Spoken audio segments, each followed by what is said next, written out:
Here on Radio Row, Super Bowl 50, I'm joined by my longtime friend. Known you for what, 20 plus years now, I believe? 20 plus years. Holy yeah, I know. crap. It makes me feel old. We know. were talking about kids earlier this week, and we're getting old, man. We're getting old. We've seen a lot. We've seen a lot. So this is Frank Schwab of Yahoo Sports. Basically, your beat now is not only the NFL, but the betting side of it as well, right? Yeah. Love it. And that's blown up, right? I mean, we know Colorado is there, so that's been a fun part of it too, and not just tracking this game this week, but also the betting line this week and how people are doing that. It's pretty fun. All right, so you've been to a lot of Super Bowls, obviously, and so being around the teams, what vibe do you sense from them leading up to this game compared to other Super Bowls you've covered? You know, there's nothing that really truly stands out, but I do think the Chiefs are a little more comfortable. And that makes sense, right? Yeah. They've been here so many times, and you can kind of tell. You could tell that they know all the drama they're going to deal with this week and the weird questions and Taylor Swift stuff, and they've handled it so remarkably. Not that the 49ers haven't. The 49ers, I think, have been very comfortable too. Yeah. A lot of those guys were here 4 years ago, but I just look at the Chiefs as almost like it's almost like covering the Patriots, because we've done that a few times, where you're just so used to this weird week. It is a weird week for these guys, and I think they've handled it spectacularly. So San Francisco has too. I mean, you mentioned the Taylor Swift stuff, and I mean, it's going to make people roll their eyes. But I love it, Mace. I love the Taylor Swift stuff. I'm fine with it. Hey, I'm fine with it too. I mean, I think they had the story a few weeks ago. Really, she's only on camera 25 seconds in a game. It's relatively irrelevant, but still, the questions have come in fast and furious. And I will give credit to Travis Kelce in particular. Yes. He could have lost his patience at some point, and he hasn't. He has answered every question with grace, and also with a lot of class and a lot of elegance, not spilling beans that are private between two people in a relationship. I honestly can't believe how well he's handled it. Yeah. I mean, and that's the truth. Not that, he's 13-year NFL veteran, he's handled a lot, but this is so different. Last year when he was at the Super Bowl, he was football famous. Yes. Now he's famous. Now you have people from People Magazine and this international outlets asking him questions. It's the difference between being rich and wealthy, as Chris Rock would say. It is so true. There's football famous, and then there's famous. He is a global figure. Yeah, he absolutely is. He is. I was wondering this, and I wonder what you think. Is he the most famous person in the Super Bowl? Has he eclipsed Mahomes? I think he has. I think he has too, because as somebody put to me, my teenage daughter might not know who Patrick Mahomes is, but she knows who Travis Kelce is now, and that's true for a lot of people. But yes, you didn't know because look, these guys are with us 4 times, and for a full hour Monday, Travis Kelce's been at a podium every single day, so he's pretty much dealt with 4 hours of us. Yeah. And he has been asked how many questions about this, and every time, even Thursday, his last availability, asked again about Taylor Swift, the relationship, all that. Handled it very well, gave a great answer, and I think that he was prepared well for this. He can't be prepared well because this is new for him. I think he's handled it really, really well. It's not what Broncos fans want to hear, but I think the Chiefs, to this point, have delivered a masterclass in how to handle things that could be distractions and prevent them from being distractions. Yeah. And credit Andy Reid with that too. Yeah. He's been to this. This is not his first rodeo or second or third even. And his life has had some distractions over the years. Exactly, that's true too. And I think that him leading this team, some of the leaders on this team, like a Kelce, like a Mahomes, they have these guys on track where they're being very engaging to us, the media, very entertaining, answering all the questions. But yet you could still sense it's a business trip. Yeah. And they've handled themselves really, really well. All right, so we're going to turn the page to Monday because once the final gun of the Super Bowl happens, officially it turns to next year. And on Monday, Sean Payton and his coaches and staff, they're going to confer. They're going to start their draft meetings. They're going to kind of come to their evaluation on Russell Wilson. First things first, how do you think that's going to turn out in terms of the first decision coming on? I mean, that decision's made, isn't it? I cannot see any scenario unless Russell Wilson, and this is not realistic, Russell Wilson's just I'll take whatever pay cut you want. I'm good. And that's not going to happen. Yeah. I can't imagine that in October they're telling him, if you don't waive this clause, we're going to bench you for the rest of the season, that relationship can never be repaired. I give Russ a lot of credit for handling himself as a professional after that, from that point on. But he knows, the Broncos know. The writing's on the wall at that point. I mean, it's hard to imagine him coming back. Who knows? NFL's a weird place. But can you? I can't imagine that relationship is repaired. It's interesting because where I hear that it can't be repaired comes from people that have been in the game. Like you talk to like someone like Matt Ryan, for example. Right. People who just who played the game, and they look at that dynamic and say, it's irreparable. Like even though I thought Matt Ryan who called Broncos games this year, called I believe 3 of them. He met with Sean Payton, met with Russell Wilson in the lead up to those games, and he said, "Look, I didn't see anything amiss when I met with Sean, met with Russ, but the way things went down, even though Russ had an okay season, a good season, he wasn't their biggest problem. He was a mid-tier quarterback this past year, but he was a mid-tier quarterback in a way that didn't mesh with what we know about a Sean Payton offense, and that's why." When you hear Drew Brees kind of slyly saying it, he kind of knows. He thinks Sean may know where he's going at quarterback, even though Sean Payton today, as we're recording this on Friday, says, "Hey, we're going to start meeting. I don't even know these numbers of these college players." Like he actually said that, and I thought, okay, hold on. Did you not say when you were a broadcaster that Caleb Williams is the type of prospect for whom a draft lottery should be instituted because teams could tank for him? Yeah. He doth protest too much. Yeah, Sean says a few things that you're like, I don't really believe it very much on that, Sean. But there's the point too that I don't think this is going to happen. But at some point in these meetings and whatnot, I mean, Russell Wilson might not want to come back after all this, but he is under contract, and at some point, the Broncos at least have to have a 30-second conversation of, are we really paying this guy an $85 million cap hit not to be our quarterback? To maybe play against you. If he goes to Atlanta, if he goes to Pittsburgh, goes to the Raiders, they're all on the Broncos schedule this year. Yep. And so it's a by the way, I think all of them come to Denver. So if he plays for Atlanta, Pittsburgh, or Las Vegas, he's coming back to Mile High. And of course, we know about when Russ came back to Seattle to open. Is that what you make the opening Monday night game? That'd be great. Yeah. I think you'd have to, right? You'd almost have to. Let me ask you this, because I've thought about this. Somebody brought this up to me, and I thought about it for a while. Yeah. Is it possible Russell Wilson is just out? Like, that he's just, the game of musical chairs happens, and Russell Wilson doesn't have a spot. He's kind of like Bill Belichick. Yes. I mean, Russ is going to be asking for a lot of money. He's not going to play for $1 million next year, or whatever the minimum would be for him. Well, I mean, there's offset language. Right. So maybe. Yeah. But I still wonder, in thinking of where he lands, what if Fields goes to Atlanta? What if Cousins goes back to Minnesota? What if the Raiders are just out and don't want him? Yeah. There is a scenario. I don't know how likely it is. I wonder how likely you think it is that Russell Wilson's just out of the NFL next year. It's weird, but he's at that age where it could possibly happen. There's the cliche, it only takes one. We say that in the draft a lot. Like we talk about Michael Penix Jr. and the obvious injury concerns that there are with him. All it takes is one team to say, okay, we feel confident in the medicals, and maybe we're going to pick him higher than a lot in the scouting community may believe he's going to go.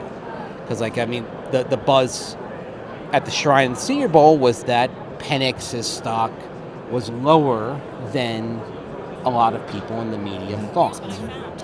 But at the same time, all it takes is one team to say, okay, this guy can drop some dimes all over the place. And so it kind of comes to that with Russell Wilson. It only takes one team. However, and this is where it gets interesting, if Mark Rodgers goes out, and sure, we know, even though, you can't talk, we know what goes on. Yeah. We all know this. If he's making his rounds right now, putting out the feelers, and there isn't a response, does Russ say, okay, let's try to make something contractually work and restructure, and maybe the best bet is another year with Sean Payton, who, now that being said, Sean went on with Kay Adams this morning and talked about wanting a perfect marriage with a quarterback. His words. He did say he had a good relationship with Russ, but good relationship, perfect marriage are not necessarily the same thing. Right. Yeah. I don't know. It's going to be very interesting to see where Russ goes. I do think he'll land somewhere. But again, look at how many quarterbacks are in this class where it could be first-round picks. All of a sudden, and you have Kirk out there, and you have Justin Fields trade possible. All of a sudden, for as many teams as are on a quarterback carousel, it could fill up pretty fast. And a team could say, you know what, we have Bo Nix. We don't want to bring the distraction, the circus to town that Russell Wilson will be, because he's not a Tebow-esque type of circus, but he brings some attention you might not want in your locker room, especially if you're trying to bring along a Bo Nix or a Michael Penix.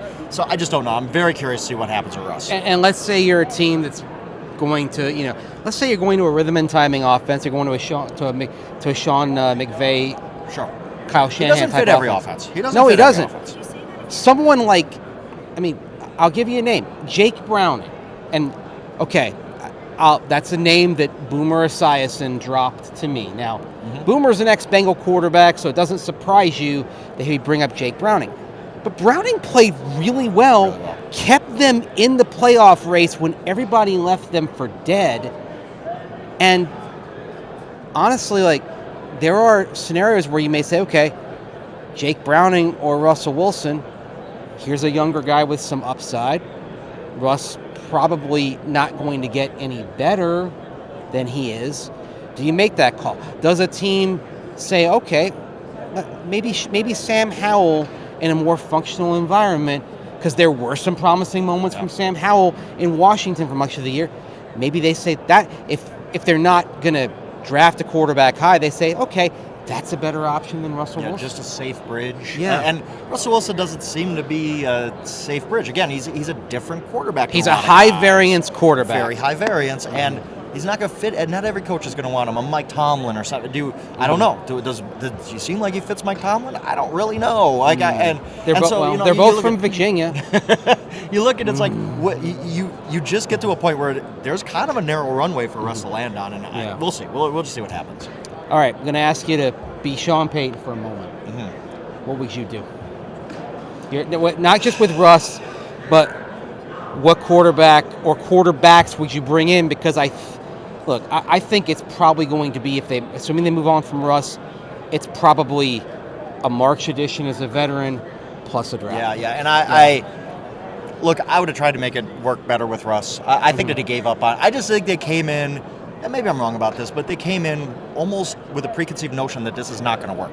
When you look at how he played and the fact that they jumped ship so quickly in the middle of a season, it just leads me to believe that they never thought it was going to work. But let's just put that aside. I'm not even counting on the Russell Wilson factor here. I'll be Sean Payton without Russell Wilson.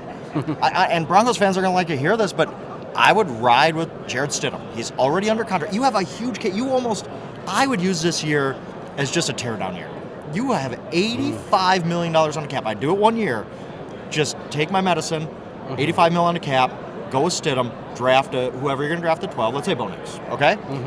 And then you basically let the rookie sit if he needs to sit, because again, this is going to be the fifth quarterback off the board. This isn't Drake May, Caleb Williams, who's definitely your day one starter. You have Stidham start because you paid him for a reason, right? He's got a $7 million cap figure for this year. That's the other thing. They backloaded the contract, so it was 3 and 7 for that $10 million hit over 2 years. Correct. And if Stidham's not your guy, and you draft somebody, and you sign a veteran, all of a sudden you still have this $85 million on the cap you have to account for. I know people think the cap is a myth. I know that, if you spread it over 2 years, just get done with it. This is going to be looming over the Broncos for a long time until you're done with it. I use this as just a throwaway. I hate to use the term, a throwaway. So you wouldn't do the post June 1. You would swallow the pill, $85 million right now. Yes, because 40, however many, I don't know the breakdown exactly of how many 40 million, but you're still having basically 2 record cap hits 2 years in a row, dead cap hits. I mean, this because the record right now is about 35.4 and 49.6. Okay, yeah. So Matty Ice is the record, right? Matty Ice is the record, yes, and that was in the 40s, I think. Yeah, I think it was 42. Yep. So basically, though, are you going to do a record cap hit 2 years in a row? Yeah. I just do it all at once and just say, look, we don't know who we're tanking for yet, but we're tanking, basically. And I know Broncos fans don't want to hear that, but what are you going to do? You try to go halfway and go 6-11 and still have this cap hit next year?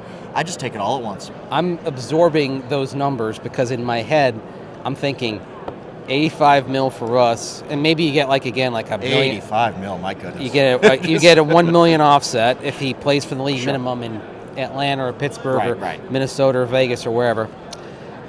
And then you've already got actually nearly $10 million of dead money. Because you have some dead money on Randy Gregory. Yeah, you have a little bit of dead money sure. on Brandon McManus, even. Oh, right, I forgot. Yeah, that's still there. And they're $20 million over the projected cap. It's unbelievable. It is but I get that because that is something where if you to just rip the Band-Aid off 1 year, that would hurt badly. And basically, you would doing that. I don't think they'd be tanking. And I'll say this, for watching Sean Payton work this past year, I don't think a Sean Payton team is capable of going 3-14. I don't either. I actually agree. I think I basically think their floor ends up being 6 wins. Sure. And you can see that the Broncos got so good at the margins of things. Their special teams went from being perennially awful to one of the league's best. That their offensive line got better. I mean, you get some better teaching, and we know Sean prioritizes particularly the interior of the offensive line, always has. There are enough things in play, and assuming you bring back Pat Surtain, it's okay, yeah. And I think they find a way to stumble into 5 or 6 wins, right. And that's the other thing. With this quarterback conundrum is, I don't expect with Sean Payton they're ever picking 1 or 2. Correct. If they wanted to get up there, they'd have to trade up. It's almost like you're tanking for cap room, though.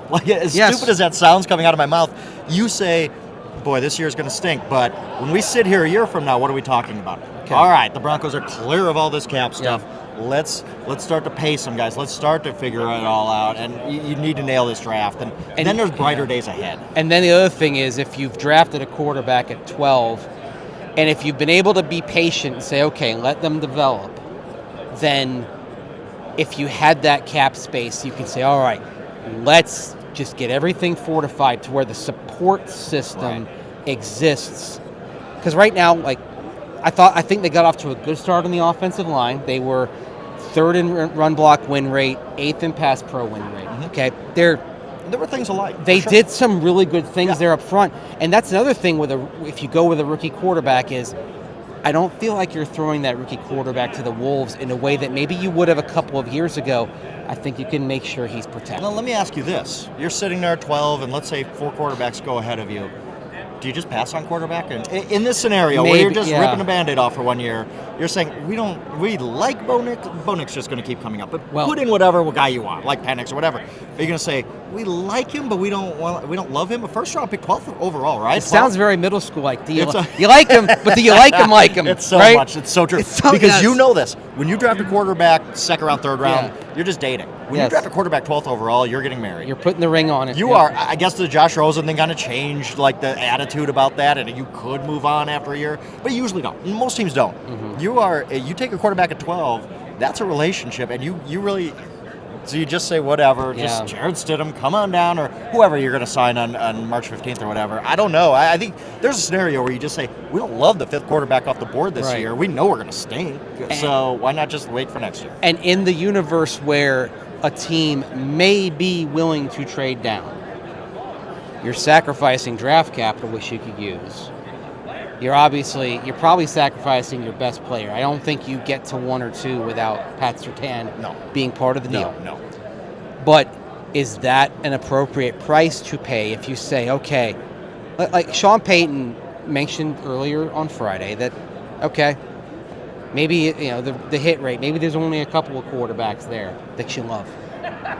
If you love Caleb Williams or Drake May, is it worth sacrificing maybe a couple of years of first-round picks plus Pat Surtain to move up? See, that's the thing, though, and I'll come back to this. I don't say no to that, because if you get the guy, if you get your quarterback, everything else is forgiven. But you need a dance partner. The Bears might be like, sorry, Sean, this pick ain't moving. Now, could you come with the Godfather offer? Maybe, but I think the Commanders, the Bears, they're very happy with where they're at, and they're going to take their guy. I don't think they're moving that trade at all, no matter what the Broncos are willing to offer. And then you've got New England at 3, which also has a desperate need for a quarterback. That's the thing. That's probably Daniels, I assume, at this point. And that's really why the realistic conversation is probably going to be stay at 12, or the other thing that comes into play is, what if one of those top 3 drop to, say, pick 5? What if What if New England tossed a curveball and said Marvin Harrison? Right. And then Arizona's not drafting a quarterback. Right. And then yes, there are scenarios, but I don't know. I don't like. That's a problem with talking about what Sean Payton's, what I would do with Sean Payton, whatever. Yeah. We know Sean Payton's history. It is get the credit card out, pay now, and we'll figure out the bill later. Oh yeah, I mean that's what he did with free agency last year. McGlinchey, the Saints are still doing that. The Saints are still doing it. Do you know how much? We talked about this the other day. They're $82 million over the cap for next year. Yes, $82 million, and that's good. I fear for Broncos that's going to be their future. That it's going to be. We're going to be having the same conversation 2028 and being like, my God, the Broncos are $92 million over the cap going into the offseason. Like that's just how Sean operates. He does not have any respect for the cap. Kicks everything down the road. He's going to move up in the draft. He's going to, at some point the bill comes due. At some point the bill comes due. I mean, yes. although I say this, I respect the Saints for doing a remarkable job of kicking the can down the road. Even though job, you look at like their situation, and I thought, okay, last year, okay, they should do it, right? But they're like, no, our division winner was 8-9. Let's kick it down the road another year. And so now what are they thinking? Oh, we tied for the division. It's still a crap division, the NFC South. Yeah. But 9-8, you could talk yourself into good things at 9-8, right? So. When really that's a team that probably just needs to swallow the pill. Yes. Because it seems like they've signed themselves up for perpetual mid-table. Do you think that's what happens with the Broncos, where they're going to be for the next however long Sean Payton's here? They're the kick the can down the road team. They might be. And the other thing that comes into play is you're doing it in a division with Andy Reid and Patrick Mahomes. Yep. And now Jim Harbaugh and Justin Herbert. That will work. Even with all the structural issues ownership-wise that the Chargers have brought over the years, that's going to work. Yeah. You can't laugh the Chargers off anymore. Not anymore. I don't think so anyway. Yeah. Although I will say with Harbaugh, not to U-turn this, but 9 years away in the NFL is a long time. It is. I could see a Gruden 2.0 situation where, but Harbaugh's won everywhere he's gone. That's kind of the caveat here. That's the other thing. Yeah. He's a good coach. He's a great coach, but he's going to take. I think it's going to take a while for Harbaugh. Okay. 9 years is a long time. It is. That's lifetimes in the NFL. I mean, lifetimes. it feels like 3 years is a lifetime. I mean, right. Just in 2020, we had record-breaking offense in the COVID year, and now we've seen a gradual throttling back as shell coverage has become the name of the game. And now what's the counter move to that? Like right. Football in 2023 looked different than football in 2020. It happens fast. And it looked a lot different in 2014. Or what was it? That was Harbaugh's last year there, I believe. Yeah, 2014. I know he spent 9 years in Michigan. Because they did that 1 year with Tom Sula. Yep. That did not work out well. And then 1 year with Chip Kelly. Yeah.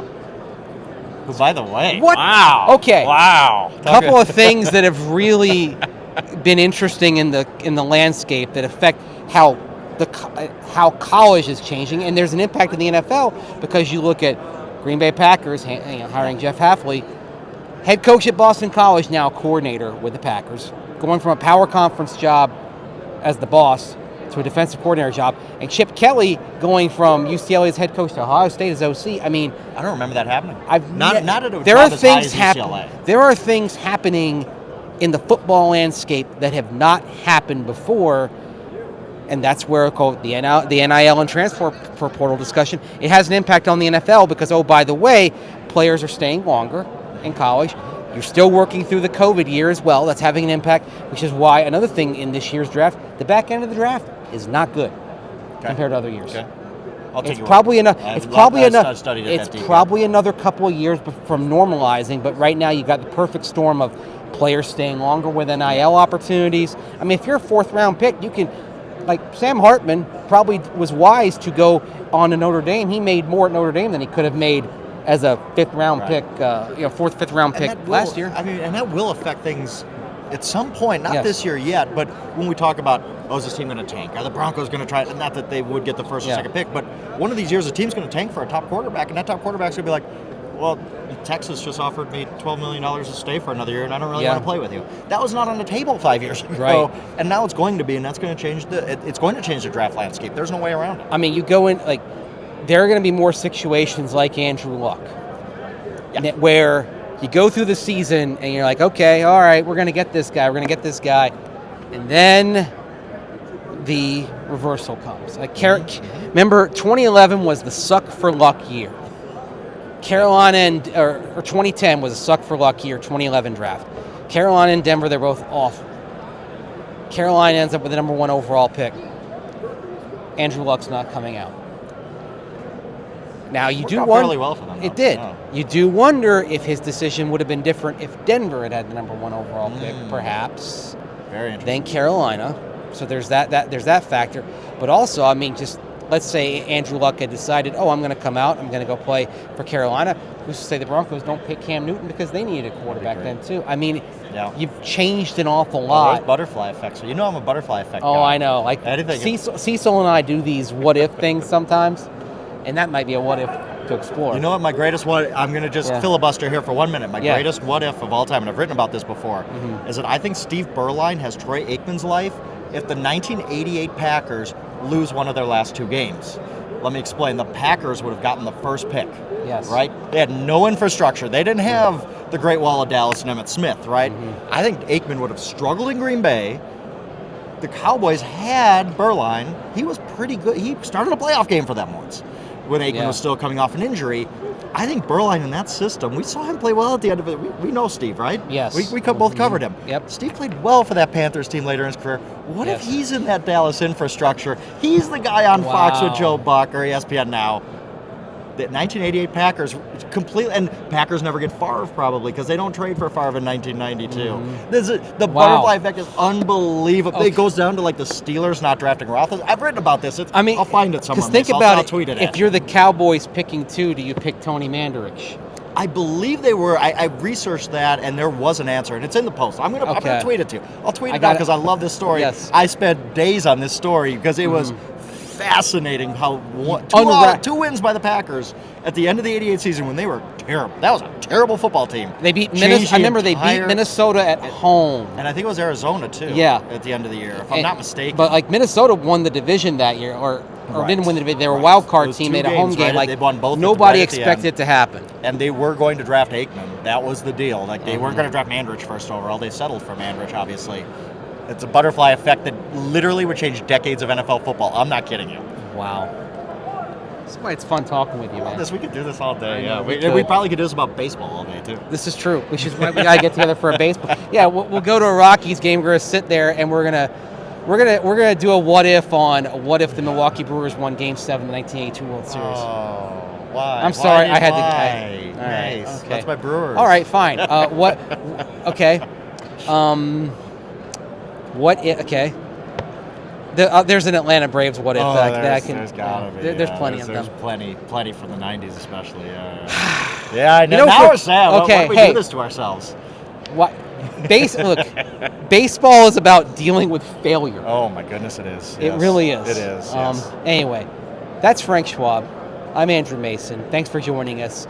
Cecil will be back later on. He'll be back with us on Monday. And one final thing, prediction: who's winning on Sunday? I actually like the 49ers, and part of it's just being a contrarian because everybody's on the Chiefs. I haven't talked to anybody this week who's really that gung-ho about the 49ers, but I think it's 49ers. I think McCaffrey wins Super Bowl MVP. Wow, there you go. Offensive Player of the Year, Super Bowl MVP. That's great. You could have even made an argument he could have been MVP, period. Yes, he is. And by the way, I wrote about this week. There's a serious conversation to be had if they win this Super Bowl and he's MVP, that he's already a top 10 back in NFL history. He compares pretty well with those guys already. Denver's own. A lot of those guys are Denver's own. Yeah, a lot of them. 2 Kubiaks on the staff, Bobby Turner on the staff, former Bronco quarterback Brian Griese coaching QBs. Yeah. This is a tough Super Bowl for the Broncos, for Broncos fans. It really is. Tough, yeah. They're rooting for the Niners, don't get me wrong, but it's I hear it and I see it. It's a lot of what if. A lot of what if. Because they had Kyle Shanahan in their building January 2017. Could have changed. Butterfly effect. There we go. Another butterfly effect thing. That's Frank Schwab. I'm Andrew Mason. Thanks for joining us on Orange and Blue today.